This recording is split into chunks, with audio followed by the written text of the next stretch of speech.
ನೇಪಾಳ್ ಒಂದು ಶಾಂತಿ ಪ್ರಿಯ ದೇಶ. ನಮ್ಮ ಒಂದು ಭಾರತದ ಥರನೇ ಆ ಒಂದು ದೇಶದ ಕಲ್ಚರ್ ಕೂಡ ಈಗ ನೇಪಾಳದಿಂದ ಸಾಕಷ್ಟು ಜನ ಭಾರತದಲ್ಲೂ ಕೂಡ ಇದ್ದಾರೆ. ನೇಪಾಳ್ ಅನ್ನುವಂಥ ಒಂದು ಬ್ಯೂಟಿಫುಲ್ ಕಂಟ್ರಿಯಲ್ಲಿ ಇವತ್ತು ಏನಾಗಿದೆ ಅಂದರೆ ಗಲ್ಲಿ ಗಲ್ಲಿ ರಸ್ತೆಯಲ್ಲೂ ಕೂಡ ಗಲಭೆಗಳಾಗ್ತಾ ಇದೆ, ಗಲಾಟೆಗಳಾಗ್ತಾ ಇದೆ. ಅದರಲ್ಲೂ ಕೂಡ 1995ರಿಂದ 2010 ಒಂದು ಇಸ್ವಿಯಲ್ಲಿ ಏನು ಹುಟ್ಟಿರುವಂತಹ ಮಕ್ಕಳಿರ್ತಾರೆ ಅಥವಾ ಯೂತ್ಸ್ ಏನಿದ್ದಾರೆ, ಜೆನ್ಜಿ ಅಂತ ಜನರೇಷನ್ ಏನು ಕರಿತೀವಿ, ಅವರೆಲ್ಲರೂ ಕೂಡ ಬೀದಿಯಲ್ಲಿ ಇಳಿದು ಹಿಂಸಾತ್ಮಕ ರೂಪದಲ್ಲಿ ಪ್ರತಿಭಟನೆಯನ್ನು ಮಾಡ್ತಾ ಇದ್ದಾರೆ ಅಲ್ಲಿನ ಸರ್ಕಾರದ ವಿರುದ್ಧ. ಹಾಗಾದರೆ ಯಾಕೆ ಈ ಒಂದು ಹಿಂಸಾಚಾರ ಅಲ್ಲಿ ಭುಗಿಲೆದಿದೆ ಅನ್ನುವಂಥದ್ದನ್ನ ನಾವು ನೋಡುವುದಾದರೆ, ಏನು ನೇಪಾಳ ಸರ್ಕಾರ 26 ಸೋಷಿಯಲ್ ಮೀಡಿಯಾ ಆ್ಯಪ್ಗಳನ್ನು ಬ್ಯಾನ್ ಮಾಡಬೇಕು ಅನ್ನುವಂಥ ಒಂದು ಆದೇಶವನ್ನು ಹೊರಡಿಸುತ್ತೆ. ಅದರಲ್ಲಿ ಯೂಟ್ಯೂಬ್, ಇನ್ಸ್ಟಾಗ್ರಾಮ್, ಎಕ್ಸ್ ಇರಬಹುದು, ಜೊತೆಗೆ ಒಂದಷ್ಟು ಪ್ಲ್ಯಾಟ್ಫಾರ್ಮ್ಗಳು ಇನ್ಸ್ಟಾಗ್ರಾಮ್, ಫೇಸ್ಬುಕ್ಗಳನ್ನು ಕೂಡ ಬ್ಯಾನ್ ಮಾಡಬೇಕು ಅಂತ ಅಲ್ಲಿನ ಒಂದು ಸರ್ಕಾರ ಒಂದು ಆದೇಶವನ್ನು ಹೊರಡಿಸುತ್ತೆ. ಈ ಆದೇಶದಿಂದ ಒಂದು ಹಿಂಸಾತ್ಮಕ ರೂಪದಲ್ಲಿ ಅಲ್ಲಿ ಒಂದು ಪ್ರತಿಭಟನೆ ಭುಗಿಲೇಳುತ್ತೆ. ಕರ್ಫ್ಯೂವನ್ನು ವಿಧಿಸಲಾಗುತ್ತೆ, ನಿಷೇಧಾಜ್ಞೆಯನ್ನು ಜಾರಿ ಮಾಡಲಾಗುತ್ತೆ, ಗೋಲಿ ಮಾರನ ಅಂದರೆ ಒಂದು ಗುಂಡಿನ ಒಂದು ಇದು ಕೂಡ ಆಗುತ್ತೆ, ಅಂದರೆ ಲಾಠಿ ಚಾರ್ಜ್ಗಳು ಕೂಡ ನಡೆಯುತ್ತೆ. ಜೊತೆಗೆ ಗಾಳಿಯಲ್ಲಿ ಗುಂಡನ್ನು ಕೂಡ ಹಾರಿಸಲಾಗುತ್ತೆ. ಒಂದಷ್ಟು ಜನ ಸಾವು ನೋವುಗಳು ಕೂಡ ಆಗ್ತಾ ಇರುವಂತಹದ್ದು, 20ಕ್ಕೂ ಹೆಚ್ಚು ಜನ ಸತ್ತಿರುವಂತಹದ್ದು, 300ಕ್ಕೂ ಹೆಚ್ಚು ಯೂತ್ಸ್ ಏನಿದ್ದಾರೆ ಅವರು ಅಲ್ಲಿ ಗಾಯಾಳುಗಳಾಗಿರುವಂಥದ್ದು, ಅವರು ವಿವಿಧ ಆಸ್ಪತ್ರೆಗಳಲ್ಲಿ ಚಿಕಿತ್ಸೆನ ಪಡಿತಾ ಇರುವಂತಹದ್ದು. ಇಂಥದ್ದೊಂದು ಸಿಚುವೇಶನ್ ಅಲ್ಲಿ ಕ್ರಿಯೇಟ್ ಆಗಿದೆ. ಅಷ್ಟಕ್ಕೂ ಗೌರ್ನಮೆಂಟ್ನ ಈ ನಿರ್ಧಾರ ಯಾಕೆ? ಗೌರ್ನಮೆಂಟ್ ಅಲ್ಲಿ ಏನು ಈ ಒಂದು ಹಿಂಸಾತ್ಮಕ ರೂಪದಲ್ಲಿ ಪ್ರತಿಭಟನೆ ಭುಗಿಲೇಳುತ್ತೆ, ಸೋಷಿಯಲ್ ಮೀಡಿಯಾನ ಬ್ಯಾನ್ ಮಾಡಬೇಡಿ, ಬ್ಯಾನ್ ಮಾಡೋದಾದರೆ ಕರಪ್ಷನ್ನ ಬ್ಯಾನ್ ಮಾಡಿ ಅನ್ನುವಂಥ ಒಂದು ಕೂಗನ್ನು, ಒಂದು ಸ್ಲೋಗನನ್ನು ಇಟ್ಕೊಂಡು ಏನು ಯೂತ್ಸು ರಸ್ತೆಗಿಳಿದು ಪ್ರತಿಭಟನೆಗಳನ್ನ ಮಾಡ್ತಾರೆ. ಎಷ್ಟೇ ನಿಷೇಧಾಜ್ಞೆ ಜಾರಿ ಆದರೂ ಕೂಡ ಅಲ್ಲಿ ಹಿಂಸಾತ್ಮಕ ಅಥವಾ ಗಲಭೆಗಳು ಅಲ್ಲಿ ಕಂಟ್ರೋಲಿಗೆ ಬರ್ತಾ ಇರೋದಿಲ್ಲ. ಹೀಗಾಗಿ ಸರ್ಕಾರ ಈಗ ನಾವು ಸುಮ್ಮನೆ ಇದ್ದರೆ ಏನೂ ಆಗೋದಿಲ್ಲ ಅನ್ನುವಂಥ ಒಂದು ನಿಟ್ಟಿನಲ್ಲಿ ಅನಿವಾರ್ಯವಾಗಿ ತಮ್ಮ ಒಂದು ಆದೇಶವನ್ನು ಹಿಂಪಡೆದಿರುವಂಥದ್ದು ನೇಪಾಳದ ಸರ್ಕಾರ. ಇದನ್ನು ಅಲ್ಲಿನ ಒಂದು ಕಮ್ಯುನಿಕೇಷನ್ ಮಿನಿಸ್ಟರ್ ಏನಿದ್ದಾರೆ ಗಳ ಮೇಲೆ ಬ್ಯಾನ್ ಮಾಡಲಾಗಿರುತ್ತೆ. ಆ ಒಂದು ಬ್ಯಾನನ್ನು ವಾಪಸ್ ಪಡೆದಿರೋದಾಗಿ ಅಲ್ಲಿನ ಕಮ್ಯುನಿಕೇಷನ್ ಮಿನಿಸ್ಟರ್ ಪೃಥ್ವಿ ಸುರಭ್ ಗಂಗೂರ್ ಅವರು ಇದ್ರ ಬಗ್ಗೆ ಒಂದು ಅನೌನ್ಸ್ಮೆಂಟನ್ನು ಅಫಿಷಿಯಲ್ ಆಗಿ ಮಾಡಿದ್ದಾರೆ. ಸೊ ಈಗ ಈ ಒಂದು ಆ್ಯಪ್ಗಳ ಮೇಲಿನ ಬ್ಯಾನನ್ನು ತೆರವುಗೊಳಿಸಿ ಮತ್ತೆ ರೀಸ್ಟೋರ್ ಮಾಡಲಾಗಿದೆ ಆ್ಯಪ್ಸ್ನ. ಬಟ್ ಇನ್ನೂವರೆಗೂ ಪ್ರತಿಭಟನೆ ನಿಂತಿಲ್ಲ, ನಾವು ಪ್ರತಿಭಟನೆಯನ್ನು ನಿಲ್ಲಿಸಲ್ಲ, ನಾವು ಹೋರಾಟ ನಡೆಸ್ತೀವಿ ಅನ್ನುವಂಥದ್ದನ್ನ ಅಲ್ಲಿನ ಒಂದು ಪ್ರತಿಭಟನಾಕಾರರು ಹೇಳ್ತಾ ಇರುವಂಥದ್ದು. ನಾವು ಪ್ರತಿಭಟನೆಯನ್ನು ಯಾವುದೇ ಕಾರಣಕ್ಕೂ ನಿಲ್ಲಿಸಲ್ಲ ಅಂತ. ಹಾಗಾದರೆ ಆ್ಯಪ್ಗಳನ್ನ ಮತ್ತೆ ರೀಸ್ಟೋರ್ ಮಾಡಾಯಿತು, ಇದೇ ಅಲ್ವಾ ಅವರ ಒತ್ತಾಯ. ಅಷ್ಟಾದರೂ ಕೂಡ ಮತ್ತೆ ಯಾಕೆ ಪ್ರತಿಭಟನೆಯನ್ನು ಮುಂದುವರಿಸ್ಕೊಂಡು ಹೋಗ್ತಿದ್ದಾರೆ ಅನ್ನುವಂಥ ಒಂದು ಕಾರಣ ಏನು ಅನ್ನುವಂಥದ್ದನ್ನ ನಾವು ನೋಡುವುದಾದರೆ, ಈಗಿರೋ ಪ್ರೆಸೆಂಟ್ ಸಿಚುವೇಶನ್ನ ನೇಪಾಳದಲ್ಲಿ ಯಾವ ರೀತಿಯಾದ ಒಂದು ಸಿಚುವೇಶನ್ ಇದೆ ಅನ್ನುವಂಥದ್ದನ್ನ ನಾವು ಫಸ್ಟು ತಿಳ್ಕೊಳ್ಬೇಕಾಗತ್ತೆ. ಈಗ ನೇಪಾಳದಲ್ಲಿ ಏನಾಗಿದೆ ಅಂತಂದರೆ, ಒಂದು ಕರಪ್ಷನ್ ಅಂತ ಏನು ಹೇಳ್ತೀವಿ ಅದು ಒಂದು ಟಿಪ್ಪನ್ನು ರೀಚ್ ಆಗಿದೆ, ಅಂದರೆ ಒಂದು ಹೈ ಪಾಯಿಂಟನ್ನು ರೀಚ್ ಆಗಿದೆ. ಒಂದು ದೊಡ್ಡ ಮಟ್ಟದಲ್ಲಿ ಒಂದು ಕರಪ್ಷನ್ ಆಗ್ತಿದೆ. ಅಲ್ಲಿ ಯಾವುದೇ ರೀತಿಯಾದಂತಹ ಡೆವಲಪ್ಮೆಂಟ್ಸ್ ಆಗ್ತಿಲ್ಲ. ಯಾವುದೇ ರೀತಿಯಂತಹ ಒಂದು ಯುವಕರಿಗೆ ಏನೆಲ್ಲ ಸೌಲಭ್ಯಗಳು ಕೊಡಬೇಕು, ಯುವಕರಿಗೆ ಒಂದು ಫ್ಯೂಚರ್ಗೆ ಏನೆಲ್ಲ ಒಂದು ಅವರಿಗೆ ಒಂದು ಅಡಿಪಾಯ ಹಾಕಬೇಕು, ಆ ರೀತಿಯಾದಂಥ ಒಂದು ಏನು ಡೆವಲಪ್ಮೆಂಟ್ಸ್ ಅಲ್ಲಿ ಆಗ್ತಾ ಇಲ್ಲ. ಬದಲಾಗಿ ಸರ್ಕಾರ ತನ್ನ ಒಂದು ಭ್ರಷ್ಟಾಚಾರವನ್ನು ನಾವು ಬಯಲಿಗೆ ಎಳಿತಾ ಇದ್ದೀವಿ. ಸೋಷಿಯಲ್ ಮೀಡಿಯಾ ಮೂಲಕ ನಾವು ಅವರ ಒಂದು ಭ್ರಷ್ಟಾಚಾರವನ್ನು ಜಗತ್ತು ಜಾಹೀರ್ ಮಾಡ್ತಾ ಇದ್ದೀವಿ ಅನ್ನುವಂಥ ಒಂದು ನಿಟ್ಟಿನಲ್ಲಿ ಅವರು ನಮ್ಮ ಒಂದು ವಾಕ್ ಸ್ವಾತಂತ್ರ್ಯ ಇರ್ಬೋದು, ಅಥವಾ ನಮ್ಮ ಒಂದು ಅಭಿವ್ಯಕ್ತ ಸ್ವಾತಂತ್ರ್ಯ ಇರ್ಬೋದು, ನಮ್ಮ ಒಂದು ಫ್ರೀಡಮನ್ನು ಸರ್ಕಾರ ಕಿತ್ಕೊಳ್ಳೋದಕ್ಕೆ ಈ ರೀತಿಯಾದಂಥ ಒಂದು ತಂತ್ರವನ್ನು ಹೂಡಿದೆ ಅನ್ನುವಂಥದ್ದು ಸದ್ಯಕ್ಕೆ ನೇಪಾಳಿ ಯೂತ್ಸ್ಗಳ ಒಂದು ಆರೋಪ ಆಗಿದೆ. ಹೀಗಾಗಿ ಸರ್ಕಾರನೇ ಇರಬಾರ್ದು. ಸೊ ಅವರ ಒಂದು ಏನು ಈಗ ಅವರ ಒಂದು ಪಟ್ಟು ಏನು ಅಂತಂದರೆ, ಬರೀ ಈ ಥರ ಫೇಸ್ಬುಕ್ ಏನು ಆ್ಯಪ್ಸ್ಗಳನ್ನ ಬ್ಯಾನ್ ಮಾಡಿರುತ್ತೆ, ಅದನ್ನು ರೀಸ್ಟೋರ್ ಮಾಡಿ ಮತ್ತೆ ಅದನ್ನು ಮರುಸ್ಥಾಪನೆ ಮಾಡಿದ್ರೆ ಸಾಕಾಗೋದಿಲ್ಲ.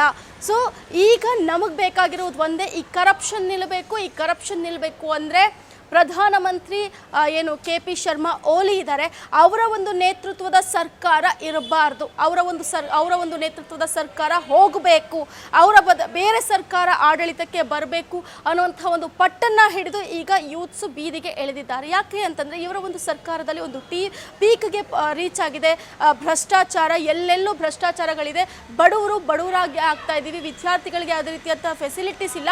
ಆದರೆ ಸರ್ಕಾರದ ಏನು ರಾಜಕಾರಣಿಗಳಿರಬಹುದು ಅಥವಾ ಗಣ್ಯ ವ್ಯಕ್ತಿಗಳಿರ್ಬೋದು, ಅವರೆಲ್ಲ ಮಾತ್ರ ಏನು ನಮ್ಮ ಒಂದು ಟ್ಯಾಕ್ಸ್ ದುಡ್ಡಲ್ಲಿ ಅಥವಾ ನಮ್ಮ ಅಭಿವೃದ್ಧಿ ಮಾಡಬೇಕಿರುವಂತಹ ಒಂದು ದುಡ್ಡಲ್ಲಿ ಅವರು ವಿದೇಶ ಪ್ರವಾಸ, ಐಷಾರಾಮಿ ಜೀವನ ಅಂತ ನಡೆಸ್ತಾ ಇದ್ದಾರೆ. ಬೇಕಾದಷ್ಟು ಆಸ್ತಿಗಳನ್ನು ಮಾಡಿಕೊಂಡು ಹಗರಣಗಳಲ್ಲಿ ತಲ್ಲೀನರಾಗಿದ್ದಾರೆ. ಈ ಒಂದು ನಿಟ್ಟಿನಲ್ಲಿ ನಮಗೆ ಈ ಸರ್ಕಾರ ಬೇಡ, ಈ ಸರ್ಕಾರ ಹೋಗಬೇಕು. ಸೊ ಈ ಸರ್ಕಾರ ಹೋದ್ರೇ ನಮಗೆ ಒಂದು ಮುಂದೆ ಒಂದು ಡೆವಲಪ್ಮೆಂಟ್ಸ್ ಆಗೋದಕ್ಕೆ ಸಾಧ್ಯ.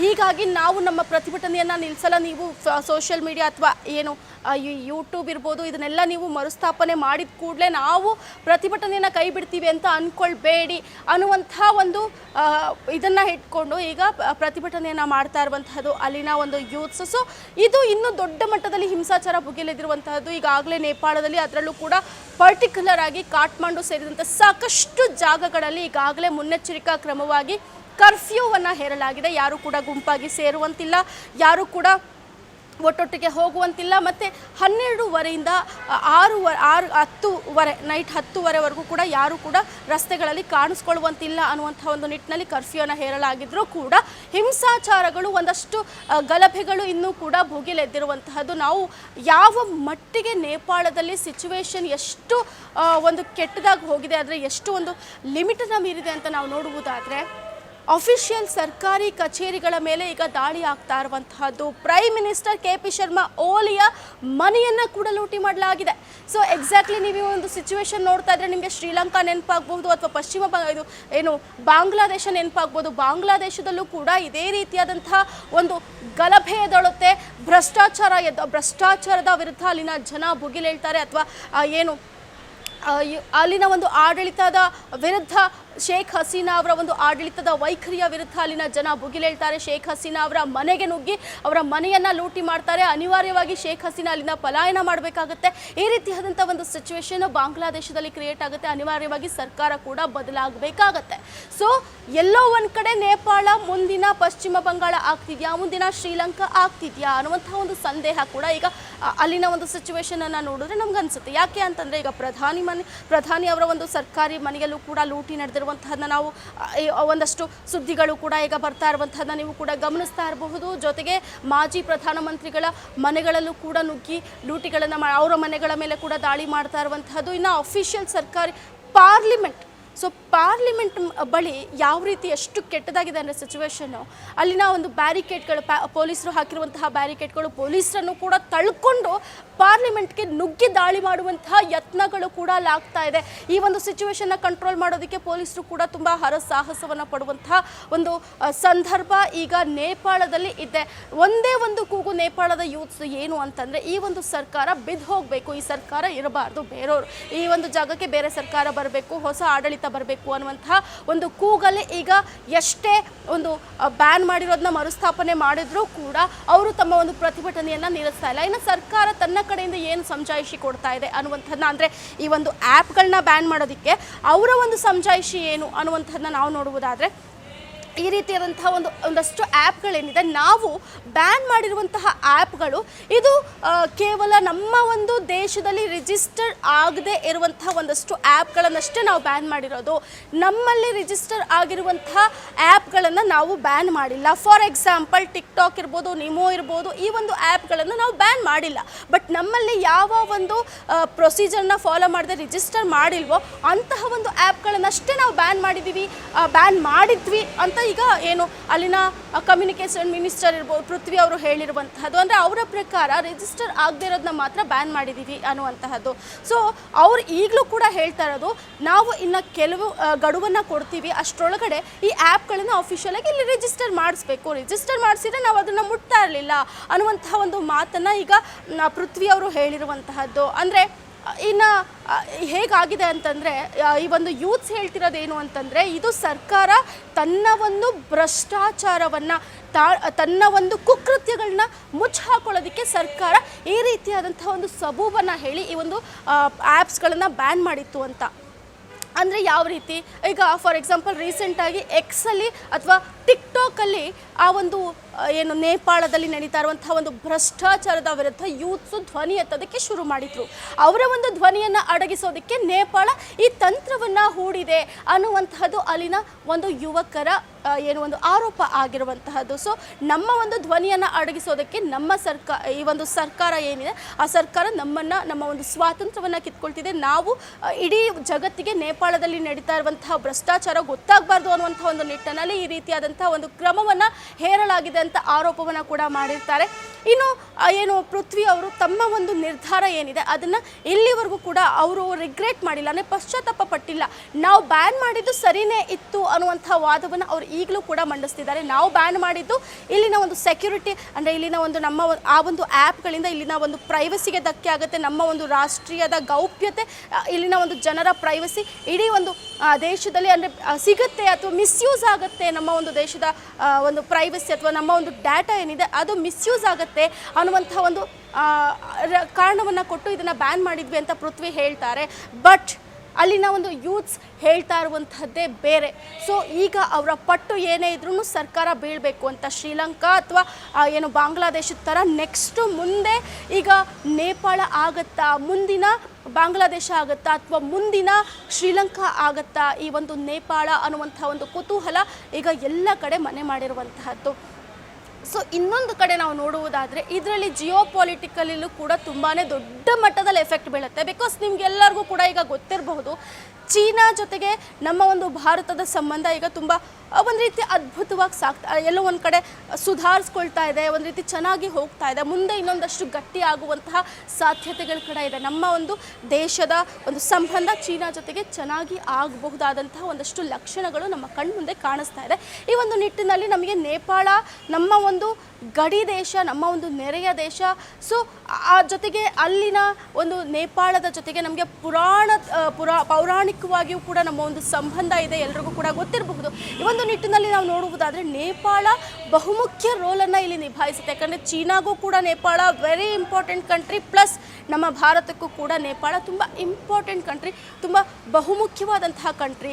ಅದು ವ್ಯಾವಹಾರಿಕವಾಗಿರಬಹುದು ಅಥವಾ ಒಂದಷ್ಟು ಪ್ರಾಜೆಕ್ಟ್ಗಳು ಅವರ ನಡುವೆ ಇರುವಂತಹದ್ದು. ಈ ಒಂದು ನಿಟ್ಟಿನಲ್ಲಿ ನಮಗೂ ಕೂಡ ಅದು ತುಂಬ ಮಹತ್ವದ ಒಂದು ಪಾತ್ರವನ್ನು ವಹಿಸುತ್ತೆ. ಜೊತೆಗೆ ಚೀನಾಗೂ ಕೂಡ ಅದು ತುಂಬ ಇಂಪಾರ್ಟೆಂಟ್ ಕಂಟ್ರಿ. ಬಟ್ ಈ ಒಂದು ಸಿಚುವೇಶನ್ನ ನಾವು ನೋಡುವುದಾದರೆ ಎಲ್ಲೋ ಒಂದು ಕಡೆ, ಯಾಕಂತಂದರೆ ಈಗಾಗಲೇ ಅಮೇರಿಕಾ ಕೂಡ ಎಲ್ಲೋ ಒಂದು ಕಡೆ ಇಂಡೈರೆಕ್ಟಾಗಿ ಇಂಟರ್ಫಿಯರ್ ಆಗ್ತಾ ಇರುವಂತಹನ್ನು ಕೂಡ ನಾವು ಗಮನಿಸ್ತಾ ಇರ್ಬೋದು. ಈ ಒಂದು ಏನು ಆಂತರಿಕ ಭುಗಿಲೆದ್ದಿರುವಂತಹ ಆಂತರಿಕ ಗಲಭೆಯನ್ನು ಕಂಟ್ರೋಲ್ಗೆ ತರಬೇಕು ಅನ್ನುವಂತಹ ಒಂದು ಸಲಹೆಯನ್ನು ಅಮೇರಿಕ ಕೊಟ್ಟಿದೆ. ಸೊ ಎಲ್ಲೋ ಒಂದು ಕಡೆ ಅಮೇರಿಕ ಮತ್ತೊಮ್ಮೆ ಈ ಒಂದು ದೇಶಗಳ ನಡುವೆ ಮೂಗು ತೋರಿಸ್ತಾ ಇರುವಂತಹದನ್ನ ನಾವು ನೋಡ್ಬೋದು.